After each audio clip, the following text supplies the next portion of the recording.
BBA, BCA, BCom computer కోర్సులో 100% placement లభించే ఏకైక డిగ్రీ కాలేజ్ కూకట్పల్లిలోని I3 డిగ్రీ కాలేజ్ 8367215215. హైదరాబాద్ నగర వీధుల్లో కూడా కన్ను మిన్ను కానకుండా కదులుతున్న వాహనాలు నిండు ప్రాణాల్ని బలి తీసుకుంటున్నాయి.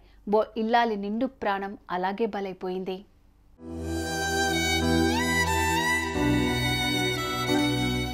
హైదరాబాద్ నగరంలో ఏ ప్రాంతంలో అయినా ట్రాఫిక్ ఫుల్లుగానే ఉంటుంది. ఉద్యోగులు ఆఫీసులకు కదిలే టైంలో ఈ రద్దీ విపరీతంగా ఉంటుందని తెలిసినా కొందరు డ్రైవర్లు వాహనాలను అతి వేగంగా తోలుతూ ఉంటారు. మలుపుల్లో కూడా ఆ వేగం తగ్గించకుండా లాగించేస్తారు. ఆ క్రమంలోనే ఆసుపత్రికి తన స్కూటీ మీద వెళ్తున్న ప్రశాంతి అనే స్టాఫ్ నర్సును ఓ డీసీఎం ఢీకొట్టేసింది.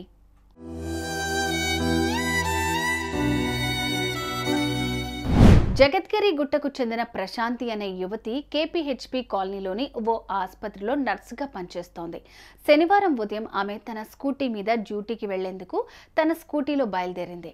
ఆ క్రమంలో నెక్సాస్ షోరూం ప్రాంతంలో వెళ్తున్న ఈమెను కూకట్పల్లి వైపు వేగంగా వెళ్తున్న ఓ డీసీఎం అతి వేగంగా ప్రయాణిస్తూ ఆమెను వెనక నుంచి ఢీకొట్టేసింది. ఈ ప్రమాదంలో స్కూటీ మీద నుంచి ఎగిరి పడిపోయిన ప్రశాంతి ఘటనా స్థలంలోనే ప్రాణాలు విడిచింది. ఈ ఘటనకు సంబంధించి పోలీసులు కేసు నమోదు చేశారు.